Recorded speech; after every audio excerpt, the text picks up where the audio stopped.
Me llamo Ariana García y voy a hablaros de mi experiencia desarrollando un juego web, que es mi primera experiencia y la verdad es que me prestó bastante, o me está prestando, mejor dicho, que todavía está a medias. Aquí tenéis la diapositiva de patrocinadores y de lo que os voy a hablar aquí en esta presentación es un poco el origen del proyecto, herramientas de desarrollo que he utilizado, la creación de contenidos, que es una parte importante, aunque no hay mucho detalle en el que entrar, y sobre todo problemas de desarrollo que he encontrado que son bastante específicos también de lo que estaba haciendo.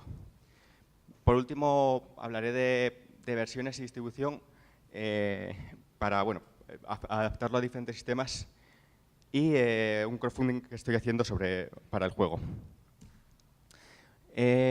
Mi punto de partida, ¿de dónde vengo?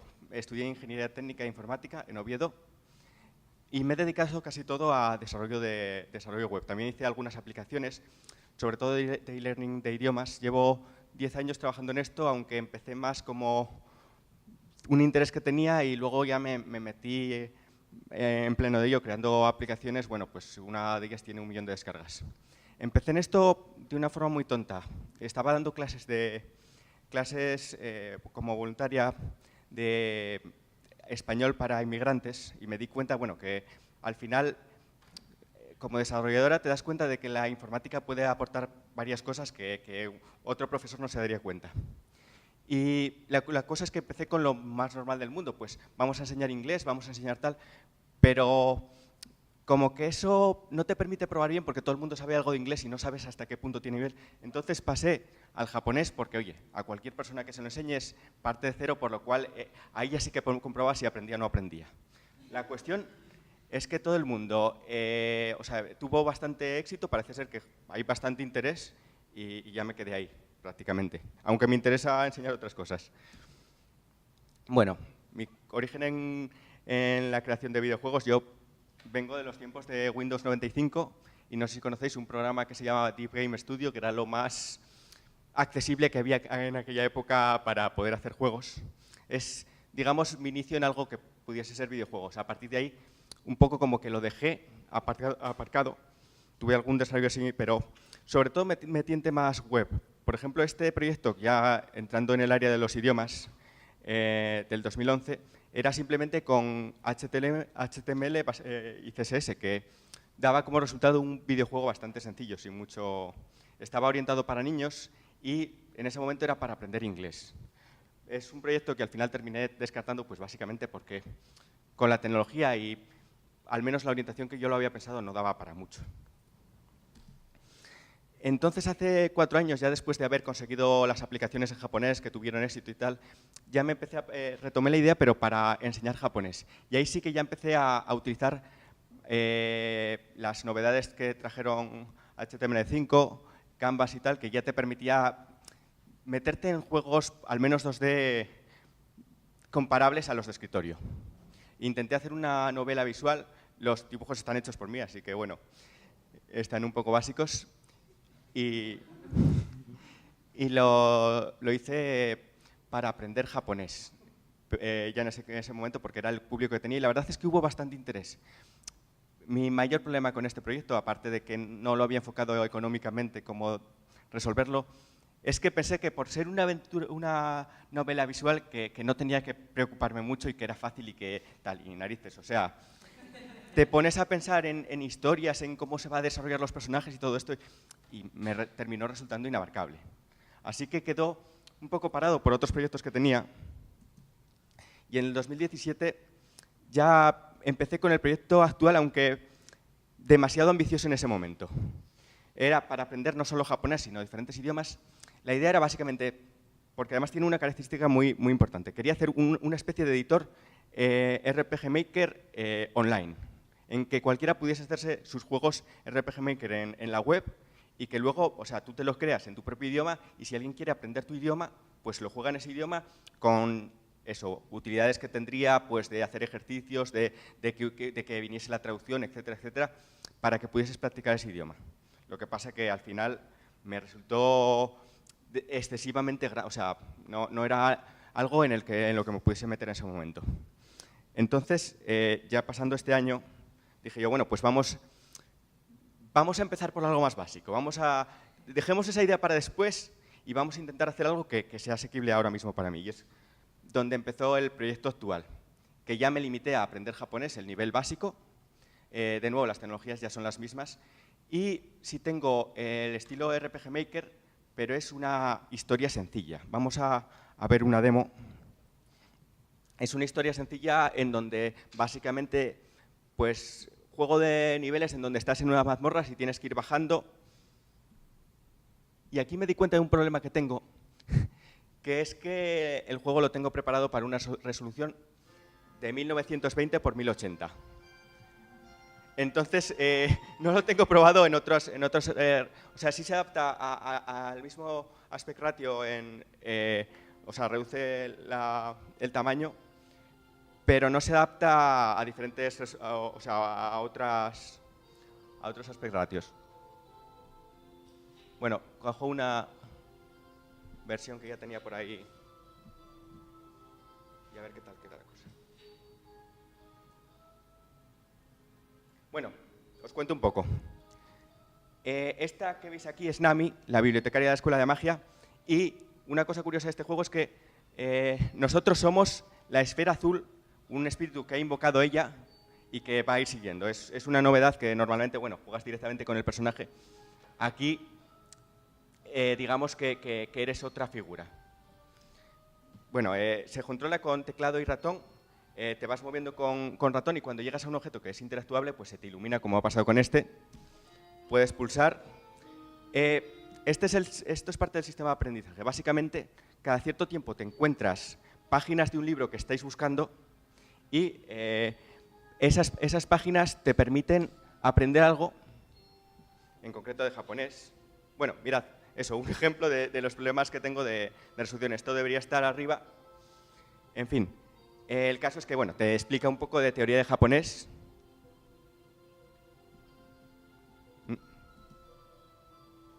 Te cuenta un poco de cómo, por ejemplo, en este caso de hiragana, y luego te permite hacer los ejercicios con las palabras que has encontrado.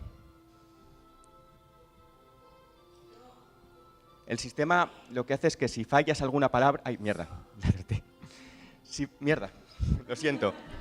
Si fallas alguna palabra, te la repite para que vayas practicando. Y de hecho, en el siguiente ejercicio volverías a ver las mismas palabras más otras nuevas, sobre todo las que hayas fallado. Y como recompensa, al final, te permite escoger mejorar habilidades para que, bueno, te sea más fácil el juego.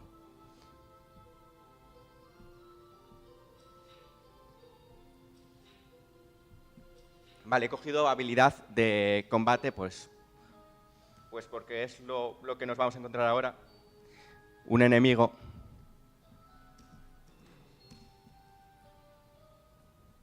Que eso, en este caso se dispara con el ratón. Y bueno, ya aquí no me voy a extender en la demo, pero básicamente el proceso es este. Vas recorriendo unas catacumbas y te vas enfrentando a peligros. Y el aprender te ayuda a mejorar tus habilidades para poder superar esos retos.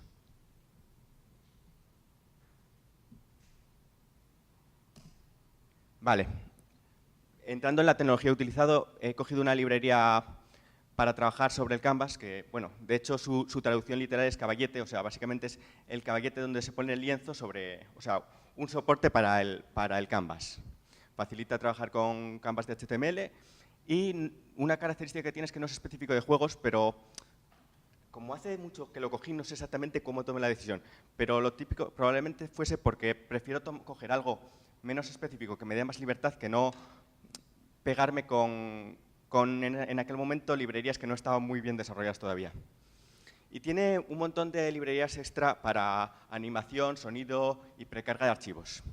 Lo que más me gustó de estas cosas, porque yo vengo de los tiempos web en donde tú hacías una página web y luego tenías que arreglarla para todos los navegadores.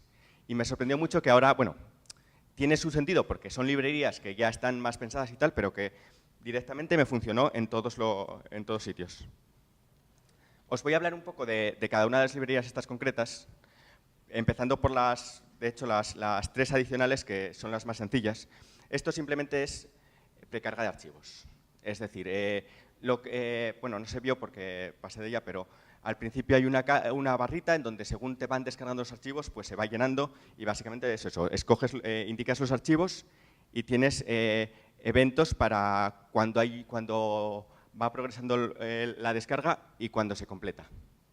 Y por último, bueno, pues te da la opción de cargar la última línea, cargar los resultados, o sea, un archivo concreto. La librería de sonido, que bueno, es para reproducir música, sonido, y tiene las funciones típicas de repetición, volumen, iniciar, parar. Y tiene una opción adicional para cargar varios sonidos en un único archivo, que puedes indicar el tiempo en el que está cada uno, que es muy útil de cara a web y todo esto, porque claro, el descargar un solo archivo es mucho más rentable que andar con un montón de archivos pequeños. La forma de ejecutarlo es muy sencilla, lo típico. Stop, play, configuración de loop y volumen, no tiene mayor dificultad. Esta es una librería muy interesante, aunque es muy fácil. Mirad, simplemente tú indicas el objeto que quieres cambiar, la variable, o sea, en este caso libro-juego, la variable que quieres modificar, skew y, que es básicamente inclinar el plano, el valor al que va a cambiar y cuánto va a durar. Pues con eso haces la de Dios de animaciones muy resultonas, como por ejemplo, no sé si os fijasteis, el paso de páginas en el libro, el que te acerques al juego, cuando llegabas y subías de nivel, que había una barra que... Todo eso lo solucionas muy fácilmente con esto, que es muy sencillo y que te quita mucho trabajo de tener que tú pegarte con animaciones más complejas. Tiene también opciones para cambios no lineales, o sea, por ejemplo, que empiece la animación más despacio al principio y luego vaya aumentando de velocidad, que son efectos útiles para ciertos casos en donde en la realidad, o sea, no te fijas, pero no es lineal. Por ejemplo, cuando pasas una página empiezas pasándola más despacio y más rápido y acabas más despacio o cosas de estas. Y ya pasamos al tocho de la librería, que es IselJS, aunque tampoco hay mucho que decir, o sea, es sencillo también. Básicamente se trata de crear un stage, no me sale el nombre en español. Escenario, exactamente. Creas un escenario en donde dibujar los objetos. Por ejemplo, en este caso, un bitmap. Indicas la posición con X e Y y lo añades al escenario y luego actualizas el escenario. Es algo típico de juegos que, claro, vas a hacer muchos cambios, no vas a estar actualizando cada vez que haces un cambio, lo indicas con todo. Pero bueno, sobre todo, digamos que la potencia de cara a juegos, o sea, en un juego todo se está actualizando cada poco. Bueno, no necesariamente todo, por ejemplo, lo que es las pantallas de menú de libro y todo eso, puede salirte ahí por rendimiento, pero cuando nos vimos con los monstruos y todo eso, los monstruos se mueven cada marco, cada frame. Entonces necesitas una función, con el ticker tienes un evento tick, en donde se llama cada frame, que bueno, te gestiona automáticamente según el rendimiento de la aplicación, si van a ser 60 frames por segundo o si tiene que hacer menos. Y bueno, básicamente ahí lo que te dedicas es a recorrer todos los actores, ya sean monstruos, disparos, lo que sea, del juego, actualizar su estado según, bueno, pues básicamente digamos el código que necesites, que la verdad sería complicado de entrar en eso, me pegué bastante con ello, y actualizas el frame. Quería hablar también un momento de creación de contenidos, que me parece que es una parte más importante de lo que, o por lo menos yo le estaba dando importancia, porque tú te pones a hacer un juego y piensas en programar, en código, pero el juego realmente es los contenidos. Y no me refiero a dibujos ni nada de esto, es, oye, ¿dónde van a situarse los monstruos y qué tipo de monstruos se van a ver? ¿Qué propiedades tienen los monstruos? Si hay texto, ¿qué diálogos tienen? si hay historia, cómo se va desarrollando, cuáles son las variables.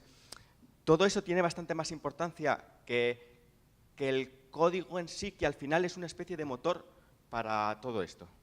Bueno, pues esto, como heredé del proyecto anterior, tengo un editor de mapas que habían hecho entonces que pensaba eso, usarlo, que cualquier persona pudiese crear sus propios mapas y todo esto. Está hecho con PHP, con JavaScript y, bueno, pues al final lo adapté bastante a lo que necesitaba. Una vez que ya descarté la idea original, reduje las características para justo el juego que estoy haciendo ahora.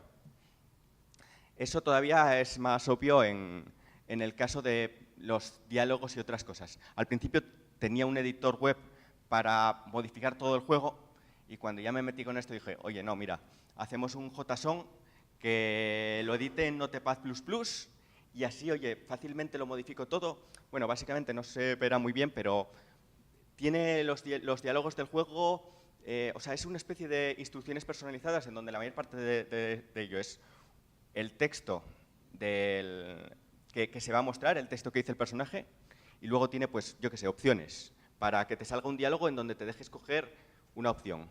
O tienes cambiar variables, o tienes if, etcétera, etcétera.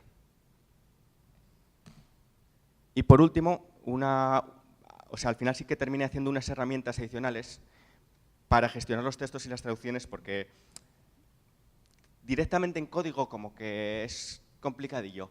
Sobre todo las traducciones, al final te viene muy bien el tener, cuando vas modificando, el tener una web, que es lo que es al final, en donde tengas el texto en español y la traducción en inglés. Y que te mantenga la correlación incluso aunque hagas cambios en la versión original en español, que te lo siga manteniendo la relación con la versión inglesa. Y bueno, vamos a entrar en la parte de problemas de desarrollo. Estos son temas que, digamos que algunos todavía los tengo medio abiertos, por lo cual si al final queréis hacer algún comentario, queréis hacer alguna pregunta o proponer alguna solución, adelante. Uno de los problemas que tengo, es el problema de carga, que no es tan grave, pero, a ver, esto empieza porque si tenemos una barra de carga, al final tenemos al jugador esperando. Y a veces va a depender del dispositivo que tenga, la conexión que tenga, y eso puede ser un problema. Pero sobre todo, se va aumentando el problema a medida que decides al juego añadirle características. Por ejemplo, bueno, detalles gráficos, que es algo pues, que, digamos, puede mejorarse, se puede añadir que los personajes cambien de imagen según estén hablando enfadados o tal, pero sobre todo, por ejemplo, una opción que decidí hace poco, el poner voces a todos los diálogos. Eso significa la de 10 de archivos más, o bueno, un archivo muy grande con todos los textos. Claro, según vas añadiendo características, el problema se agrava, por lo cual ni siquiera sabes de mano cuál va a ser el problema de carga que tengas. La única solución que he encontrado por ahora es aplicaciones nativas, sobre todo porque en teléfonos móviles, a medida que aumentas el tiempo de carga, significa que le vas a hacer gastar datos a la gente. Si tienes una aplicación nativa, ya se la descargará cuando tenga Wi-Fi. Otro problema que tengo muy propio de este tipo de juegos es con el pixel art. El pixel art básicamente es muñecos pixelados, pero que, como veis en la imagen de la derecha, pues deberían quedar así definidos, bonitos, pero los sistemas de ampliación que tienen los navegadores actuales básicamente difuminan, porque para una fotografía está muy bien que te hagan una interpolación, que te difuminen los bordes y tal, pero claro, en este caso nos fastidia justo la intención del pixel art. A ver, el juego está diseñado para 1920 por 1080. Eso, como habéis visto, no se escala bien para otros ratios de pantalla. Pero el escalado, o sea, el pixel art funciona al revés. Aumenta siempre el tamaño para que se vea más los píxeles. Aquí encontré dos soluciones. Usar un algoritmo propio que señalaban en muchos sitios. Lo que pasa es que el algoritmo se basa en multiplico la imagen, o sea, creo una imagen el doble o el triple de grande y cada píxel lo convierto en 2 o en 3. Eso significa, o sea, es lento ya de por sí, pero es que encima significa que esas imágenes son mucho más grandes, que es algo que veremos después. La otra alternativa es utilizar etiquetas CSS, que aquí veis en Canvas que hay una etiqueta que se llama Image Rendering, pero no es oficial todavía, o al menos no está en la especificación estable. Y bueno, cada desarrollador tiene sus propias alternativas que no siempre funcionan. En móviles, sobre todo, me parece que da problemas.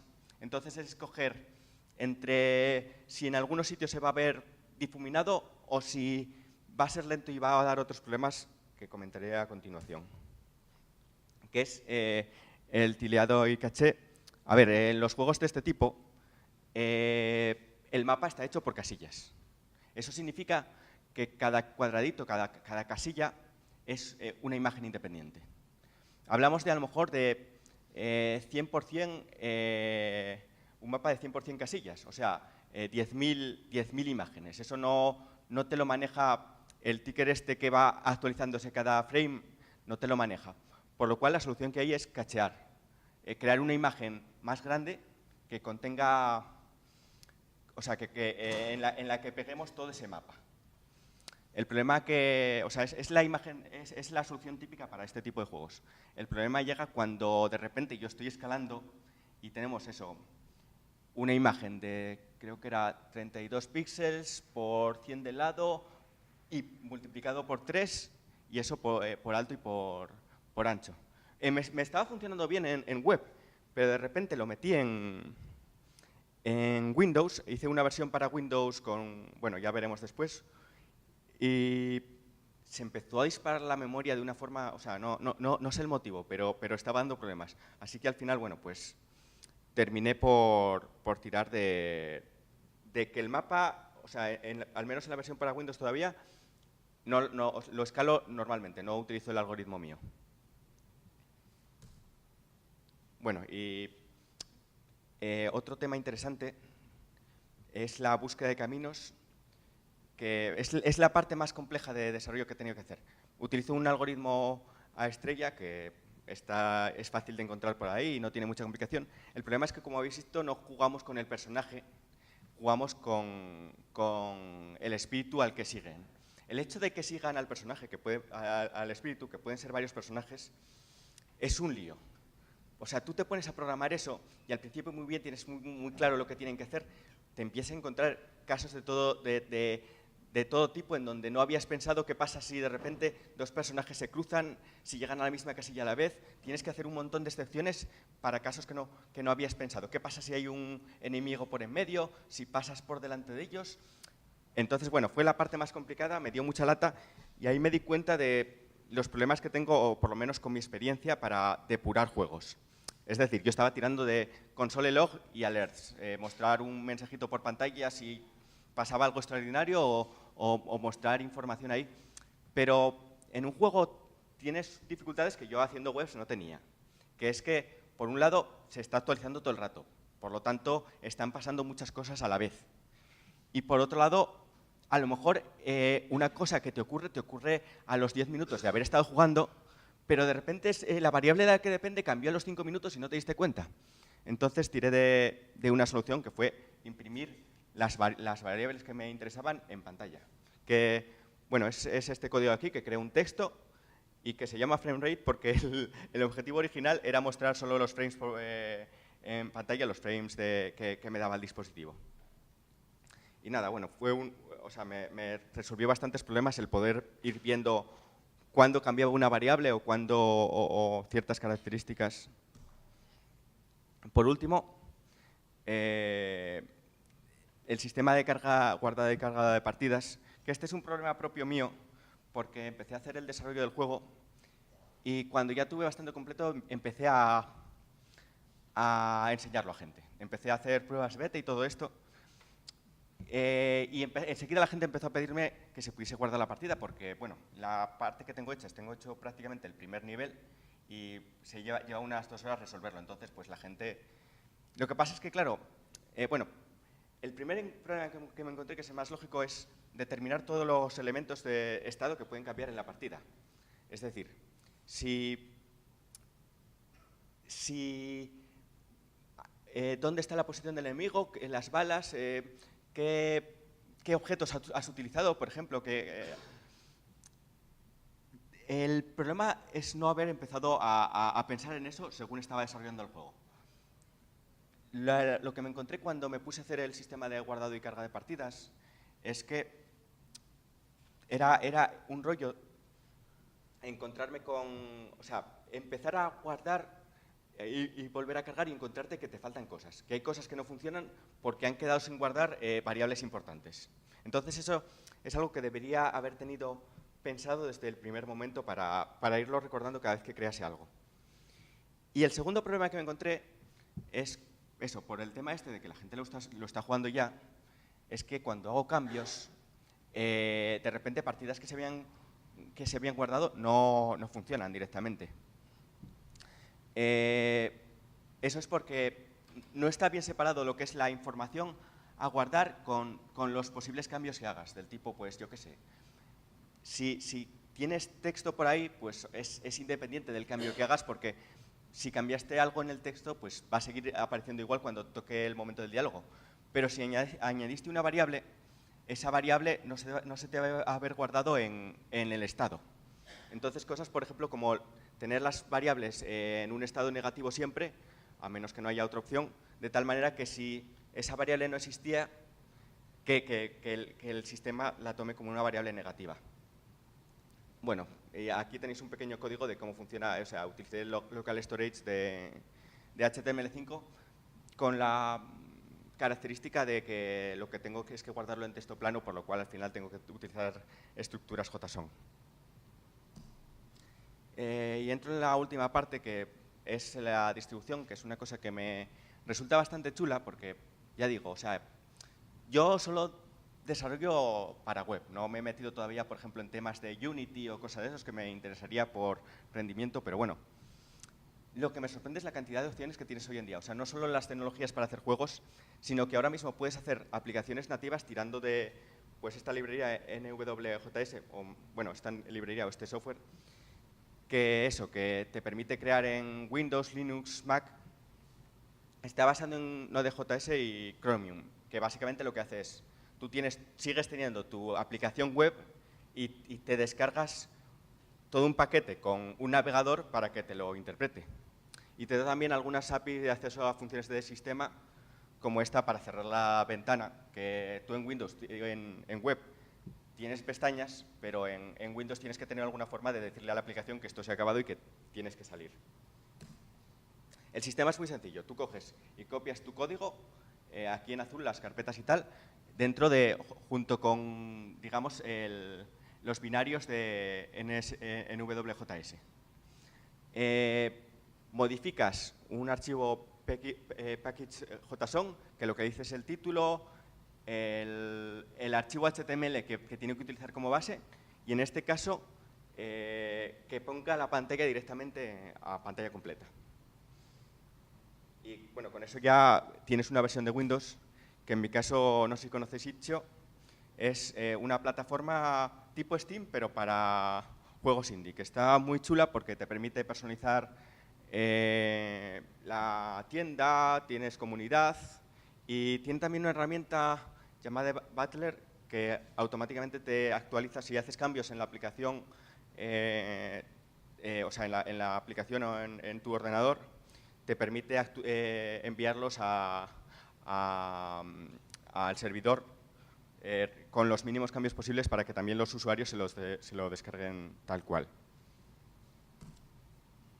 Tengo también pensado adaptarlo a móviles, en este caso probablemente con PhoneGap o alguna de las alternativas, y aparte de adaptarlo a diferentes proporciones de pantalla, que aquí sí en móviles sí que es preocupante la variedad que tienes, quería meterle un joystick virtual en un lateral y tal para que pueda hacer las funciones del teclado, una parte de la pantalla que permita mover el personaje. Bueno, nada, y para terminar os dejo aquí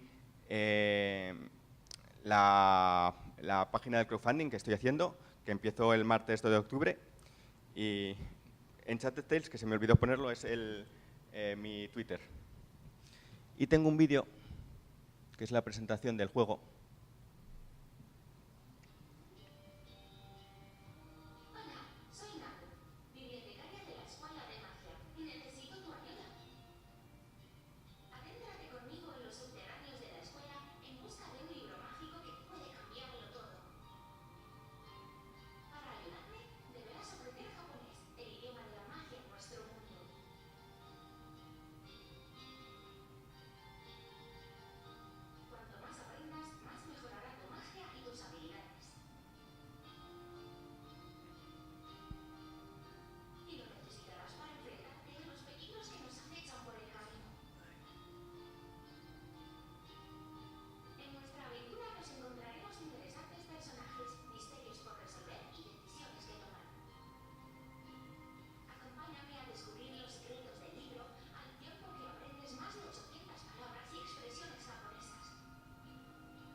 como podéis ver en este caso, los dibujos no los hice yo.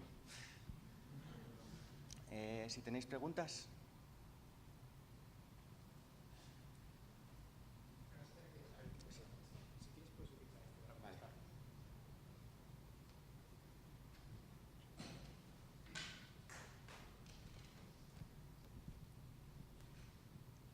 Gracias. A ver, ¿se oye? Sí.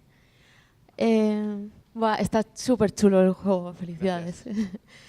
A ver, tengo un par de preguntas, bueno, tengo un montón de preguntas y solo voy a hacerte dos para no acaparar. En primer lugar, el tema de caracteres japoneses, ¿has tenido algún problema? ¿Cómo lo gestionas y tal? Hoy en día no hay problema ninguno para gestionar, sí, para gestionar caracteres japoneses. O sea, ya te digo, llevo trabajando con esto bastante tiempo y hace unos 5 años como que daba bastante lata. Bueno, tienes que tener una fuente concreta, por ejemplo, en este caso no todas te soportan caracteres japoneses, pero vamos, que hoy en día no es problema. Vale. Y el segundo, la segunda pregunta, has comentado que tenías problemas para depurar el juego y tal, y me preguntaba si has intentado aplicar la filosofía TDD al desarrollo del videojuego. ¿Cómo? Espera, disculpa. La TDD, el Test Driven Development. No sé si... La verdad es que no estoy muy puesta en esas cosas, sinceramente. Vale. Saliendo de esta conferencia voy a empezar a ponerme... Es que yo también solía depurar de esta forma cuando no conocía eso y me daba muchísimos problemas y la verdad que me ha solucionado bastante y además, no sé, no solo sirve para eso, sino también como para explicarte a ti misma, ¿sabes? Lo que está haciendo ese código y todo eso, no sé. Te lo recomiendo. Ya está.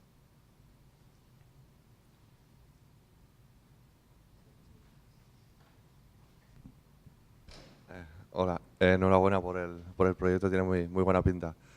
Me ha gustado mucho la referencia que has hecho a Div Studio, los inicios. Mis inicios son un poco anteriores, C++ y DJGPP, un poquito más duros, pero la verdad es que mira, el proyecto tiene muy buena pinta. Quiero hacerte una pregunta. El tema de, has dicho que a medida que aparecen más personajes, las diferentes situaciones, digamos que la historia va evolucionando y van cambiando, digamos, los estados de cómo está funcionando. ¿Qué sistema utilizas para gestionar esos estados? ¿Haces una implementación de máquina de estados? Realmente por ahora solo estoy guardando variables, es decir... Guardas variables, vale. Sí, directamente variables simples que tengo en un objeto y no me he planteado cosas más complejas porque todavía no ha surgido la necesidad. No sé si en el futuro puede ser que lo necesite. Yo te digo personalmente, el proyecto este que tú tienes fue el trabajo que hice yo de final de unos estudios que hice de un gestor de aventuras RPG para terceros y se complicaba tanto el tema que al final el patrón que aplicamos fue el de máquinas de estados porque luego es todo mucho más sencillo. Solo es añadir estados, añadir capítulos y personajes y tal. Entonces veo que estás, digamos, en el aprendizaje hay un montón, igual que te he dicho ya lo del TDD, hay un montón de patrones que luego aplicas y se simplifica la vida muchísimo y puedes dedicarte a elaborar buenos contenidos, a otras cosas más.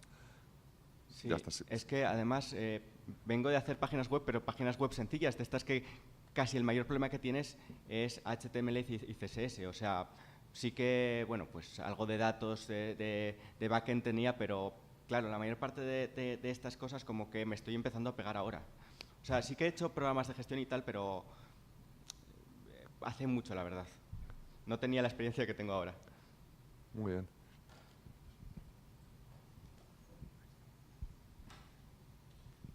Hola. Gracias. La verdad es que tiene una pinta, me da mucha envidia. ¿Cómo ha sido el proceso desde el punto de vista de aprendizaje para meterte con esto? O sea, ¿te has puesto a estudiar, a leer libros? O sea, porque a mí lo que me pasa es que me encanta y no paro de leer y no hago un carajo. Y veo esto y digo, hostia, a lo mejor tenía que haber leído menos, ¿no? O sea, ¿cómo lo has llevado tu camino del aprendizaje? Sí, es algo de lo que me di cuenta hace tiempo que...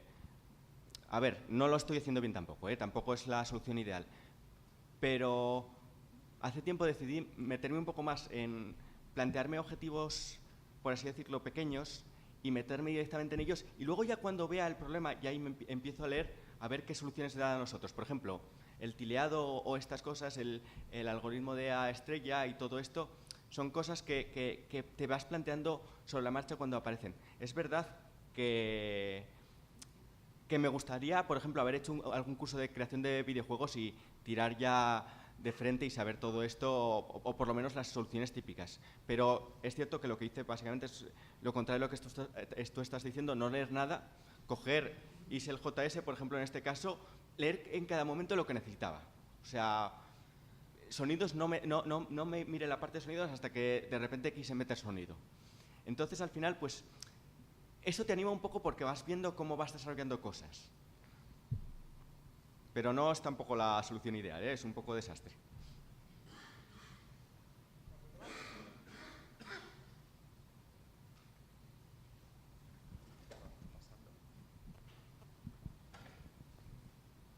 Buenas. Como me ha parecido que comentabas antes que había algunos problemas también con los tiempos de descarga de archivos. ¿Has leído, quiero decir, ahora que te has encontrado con este problema, has investigado ya qué posibles soluciones tienes? Exactamente el problema que tienes con esa parte de las descargas, ¿sabes cuál está identificado como tal? ¿Sabes cuál es? A ver, no hay un problema específico. Quiero decir, el problema tal cual yo lo veo es que, por ejemplo, puedo tener que descargar muchos megas de datos y ese es el mayor problema realmente.